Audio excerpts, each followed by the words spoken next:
Kartik private company में sales manager था। उसके माता पिता, पत्नी मीरा, बहन राधा और 2 बच्चे हैं।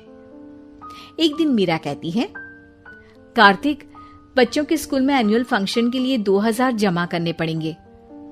अरे अभी कुछ दिन पहले ही तो 10,000 जमा किए थे ना। हाँ, वो तो फीस और प्रोजेक्ट के पैसे जमा किए थे। अभी तो अगले महीने एडमिशन फीस और किताबों के पैसे भी जमा करवाने पड़ेंगे। 40 से 50,000 का खर्चा है। मीरा, इतनी तो सैलरी भी नहीं है मेरी, ऐसे कैसे काम चलेगा? तो मैं क्या करूं? बच्चे को सरकारी स्कूल में डाल दूं? मीरा, तुम जानती हो ना, मैं मुश्किल से 35 से 40,000 ही कमा पाता हूँ। इस घर के खर्चे दिन ब दिन बढ़ते जा रहे हैं, थोड़ा कंट्रोल करो ना। क्या खाना और कपड़े पहनना भी बंद कर दूं? मैं ऐसा नहीं कह रहा हूँ मीरा। तुम जानती हो राधा का भी पोस्ट ग्रेजुएशन पूरा होने वाला है।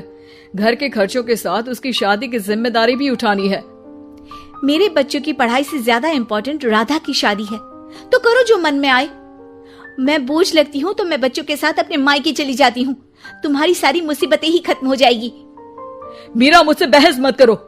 सुबह सुबह ऑफिस जाने के टाइम पर ही कलेश करके दिन मत खराब करो।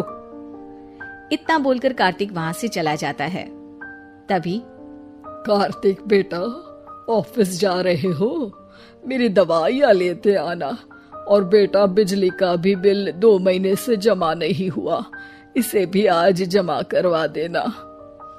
जी पिताजी, लाइए बिजली का बिल। 4,600 रुपए बिजली का बिल आया है।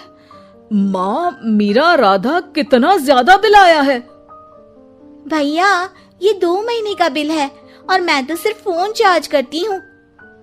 अरे बेटा, मैं तो गीजर से पानी गर्म करने के अलावा मेरे कमरे में एक पंखा और एक लाइट ही तो जलते हैं। मीरा, तो फिर इतना बिल कैसे आया?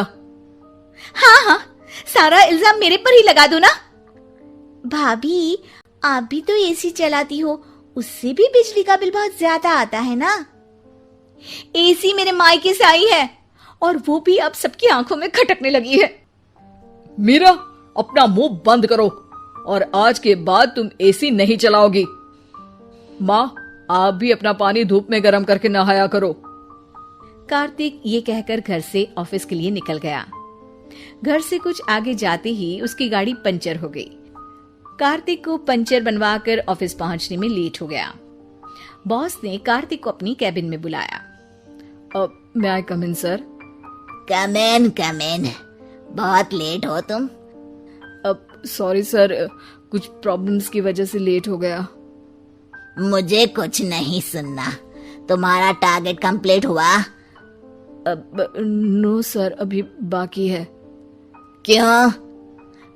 सर, मार्केट में बहुत रिसेशन चल रहा है, बिजनेस कहीं से मिल नहीं पा रहा।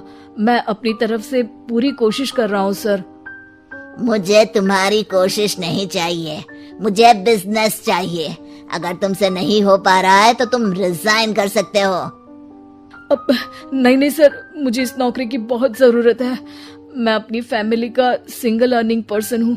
मेरी जॉब चली गई तो मेरी फैमिली प्रॉब्लम में आ जाएगी सर। इसका ख्याल तुम्हें रखना चाहिए। जाओ यहाँ से, और बिना बिजनेस लाए मुझे तुम अपना मुंह मत दिखाना।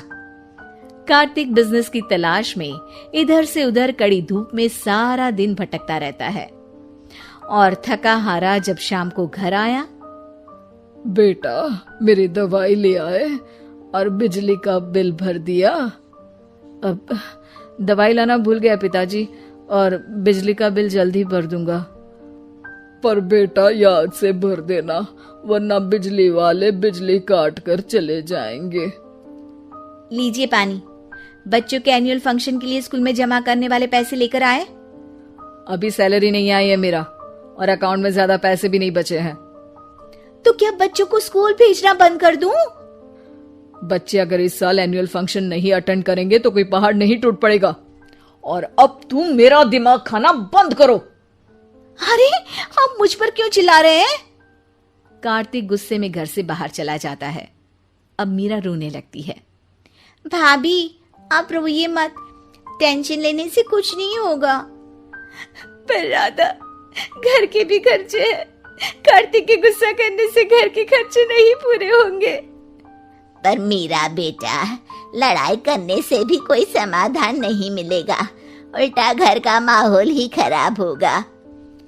पर मुझे लगता है हमें भी घर के खर्चों में हाथ बढ़ाना चाहिए। मुझे योगा सेंटर में जॉब का ऑफर मिला है, मैं कल से ही जॉब ज्वाइन कर लूंगी। वैसे तो मुझे भी सिलाई आती है, मैं भी लोगों के कपड़े सिलना शुरू कर देती हूँ।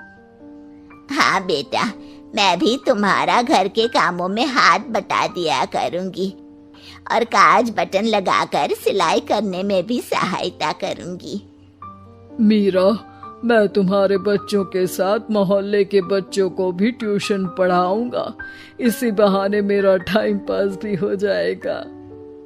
इस तरह से अब घर के सभी सदस्यों के सहयोग से पैसों की समस्या दूर हो गई और सब खुश रहने लगे।